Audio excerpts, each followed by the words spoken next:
Penyakit jantung bawaan ini seberapa sering sih dok muncul di masyarakat? Satu dari 100 kelahiran hidup itu mengalami penyakit jantung bawaan. Dan 25% dari kelainan jantung bawaan ini masuk ke dalam kelainan jantung bawaan kritis. Aorta, aneka obrolan harapan kita. Halo Sobat Jantung, kembali lagi bersama saya Dr. Tony dalam segmen Aorta, aneka obrolan harapan kita. Pagi ini saya sudah bersama dengan Dr. Reni, spesialis anak konsultan.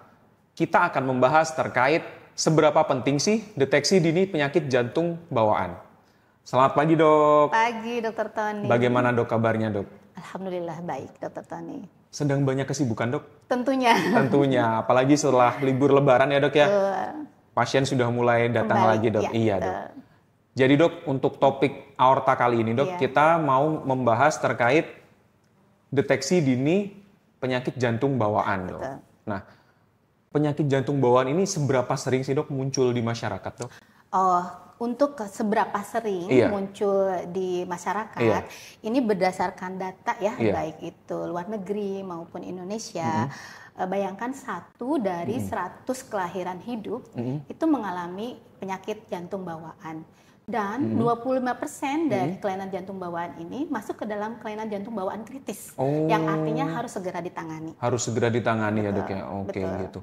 Nah, gimana sih dok penyakit jantung bawaan ini bisa terjadi tuh kok bisa gitu loh dok? Iya, ini pertanyaan banyak dari ibu-ibu ya atau orang tua gitu.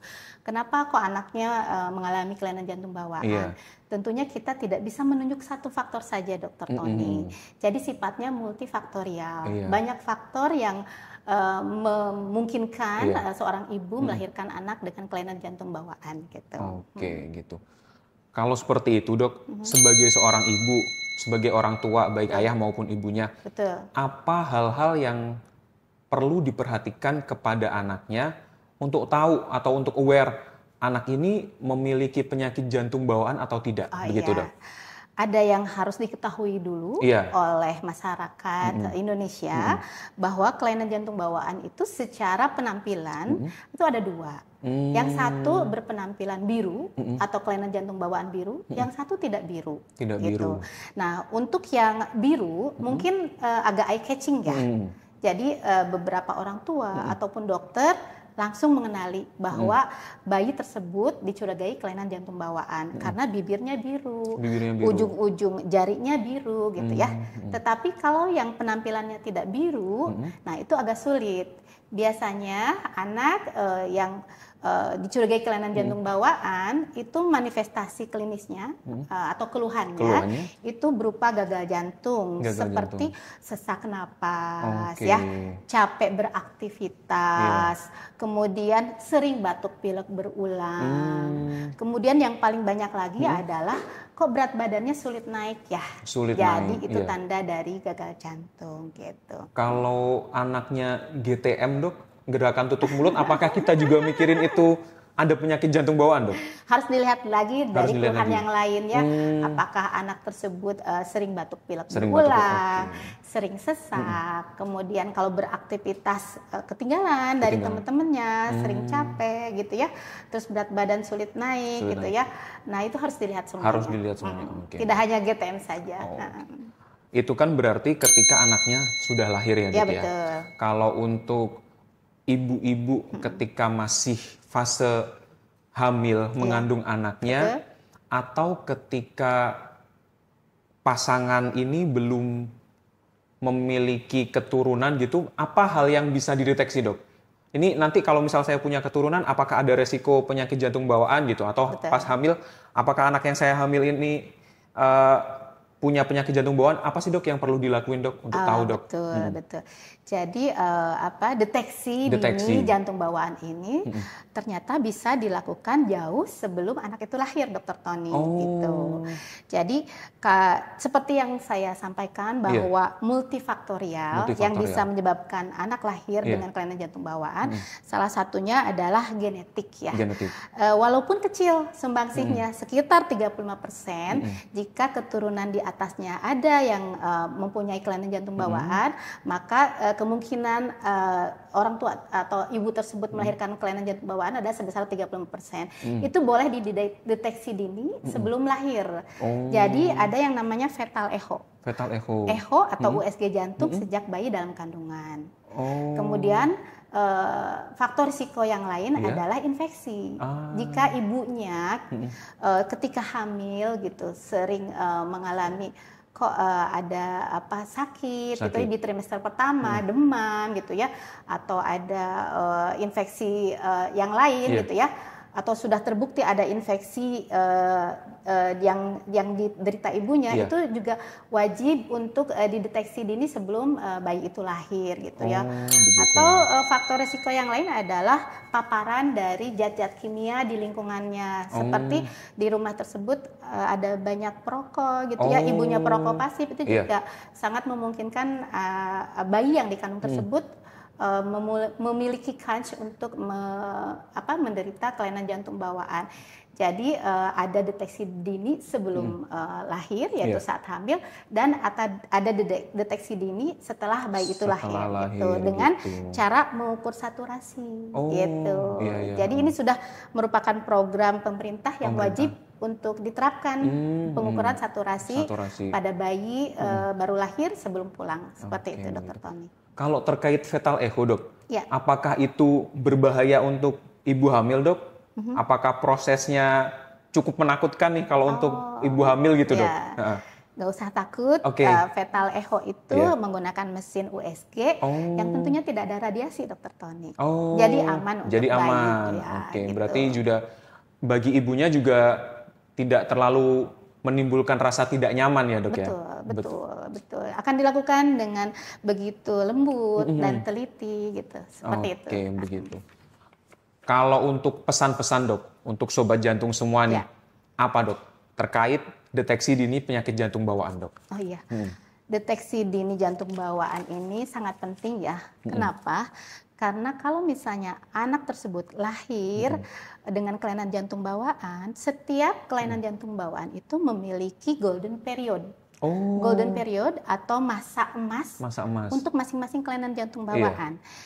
Kalau misalnya golden period itu terlewati, maka akan berakibat fatal, bisa menyebabkan kematian. Jadi deteksi dini itu sangat penting ya. Sangat penting. Betul. Apakah mempengaruhi kualitas tumbuh kembang si anak juga, Dok? Tentu. Jadi kalau misalnya kita telat mendeteksi kelainan jantung bawaan gitu, kualitas hidup anak akan buruk gitu, tumbuh kembang akan terganggu, dan mungkin yang paling fatal adalah menyebabkan kematian. Jadi penting banget ya untuk mendeteksi dini kelainan jantung bawaan ini. Begitu. Baik, Dok, terima kasih Dok sudah dijelaskan secara lengkap terkait deteksi dini penyakit jantung bawaan, dan ternyata memang sangat penting ya, Dok ya. Sangat penting ya, Dok ya. Iya, Dokter Tony, jangan lupa ya bahwa program deteksi jantung bawaan ini sudah diinisiasi pemerintah kita gitu ya, melalui pengukuran saturasi setelah bayi itu lahir di usia 24 sampai 48 jam. Cukup simpel, alat ukur saturasi gitu ya, diukur terhadap semua bayi yang baru lahir. Jika saturasinya kurang dari 90%, maka bayi tersebut dicurigai kelainan jantung bawaan, harus dirujuk ke dokter jantung anak. Ketika saturasinya antara 90 sampai 95%, maka bayi tersebut harus dipantau, dievaluasi 1 jam kemudian, diulang beberapa kali. Jika ternyata sudah berhasil melebihi 95%, mungkin bayi tersebut tidak mengalami kelainan jantung bawaan. Tetapi kalau persisten di bawah 95% gitu, maka bayi tersebut harus dirujuk ke dokter jantung anak gitu. Jadi itu simpel. Untuk fetal echo, deteksi dini sebelum lahir itu juga banyak yang bisa melakukan. Mungkin di seluruh Indonesia sudah bisa dilakukan oleh dokter obgyn, subspesialis fetal maternal, atau oleh dokter jantung anak. Jangan lupa di rumah sakit kita, di Rumah Sakit Jantung Harapan kita juga ada paket untuk deteksi ini jantung anak loh, Dokter Tony. Memang ini ya, Dok ya, sudah lengkap rumah sakit kita ini ya, Dok ya. Sudah lengkap. Satu lagi, Dok. Tadi terkait dibawa ke dokter jantung anak. Betul. Kalau misal tidak ada, Dok, apakah boleh dibawa ke dokter anak dulu, Dok? Oh, tentu bisa. Tentu Dr. bisa. Tony. Jadi Iya. untuk penanganan awal daripada nyari dokter jantung anak ke dokter anak dulu Boleh. tidak apa-apa ya, Dok, Betul. ya? Agar nanti dicarikan rujukan atau akses ke dokter jantung anak yang bisa available gitu. Betul. Bahkan dokter umum pun harusnya mampu mendeteksi dini jantung bawaan. Baik, Dok, siap, Dok. Dok, kalau tadi kan terkait gejalanya yang infeksi napas berulang, gagal tumbuh kembang, itu tuh baru bisa kelihatan kalau anaknya sudah agak besar ya, Dok. Oh iya, betul. Kalau misal anaknya masih agak kecil, maksudnya bayi Bayi gitu, ya? Dok. Ah, itu iya. bagaimana, Dok? Untuk iya, ibu-ibu betul. biar tahu, Dok. Oh, betul. Betul, Dokter Tony. Ini penting ya. Karena kan kita harus istilahnya menyelamatkan golden period ini ya. Jadi kalau misalnya bayi itu lahir, kalau tampak biru kan itu sudah jelas ya, kita curiga kelainan jantung bawaan biru. Tapi kalau misalnya bayi itu lahir tidak biru gitu ya, saturasinya bagus, bagaimana kita mencurigai bayi tersebut mempunyai kelainan jantung bawaan? Itu sebenarnya ada ciri khas yang ibu-ibu harus waspada. Nah, bayi tersebut adalah menyusu terputus-putus. Jadi sebentar-sebentar dilepas, sebentar-sebentar dilepas. Seolah bayi itu capek gitu ya. Jadi kan kalau anak besar atau orang dewasa capek saat beraktivitas, aktivitasnya itu lari-larian, jalan kaki, naik tangga. Kalau bayi kan aktivitasnya menyusu. Jadi dia akan terasa capek sehingga bentar-bentar berhenti, bentar-bentar lepas gitu ya. Nah, itu harus dicurigai bahwa bayi tersebut mungkin punya kelainan jantung bawaan ya. Selain tanda-tanda yang tadi. Tanda-tanda yang tadi. Bentar-bentarnya tuh ada waktunya nggak, Dok? Kira-kira ketika ditempelkan ke payudara ibunya tuh seberapa lama dia sampai udah nggak mau lagi gitu, berapa lama, Dok? Ya, bayi yang normal itu biasanya menyusu sampai puas itu lebih dari 30 menit, Dokter Tony. 30 menit. Jadi ini mungkin baru 10-15 menit sudah lepas, seperti capek gitu ya, baru melekat lagi kayak gitu. Jadi kalau menyusu terputus-putus kita harus curiga bahwa harus segera bayi curiga, itu ya? mungkin mempunyai kelainan jantung bawaan. Oke, begitu. Terima kasih kepada Dr. Eni, spesialis anak konsultan, untuk membagi ilmunya terkait deteksi dini penyakit jantung bawaan. Untuk video aorta ini dapat diakses di official YouTube kita di PJN Harapan Kita atau di Instagram kita di PJN Harapan Kita. Jika Anda ingin mengetahui informasi terkait deteksi dini penyakit jantung bawaan, dapat menghubungi 15034 atau di official IG kami. Terima kasih. Dah.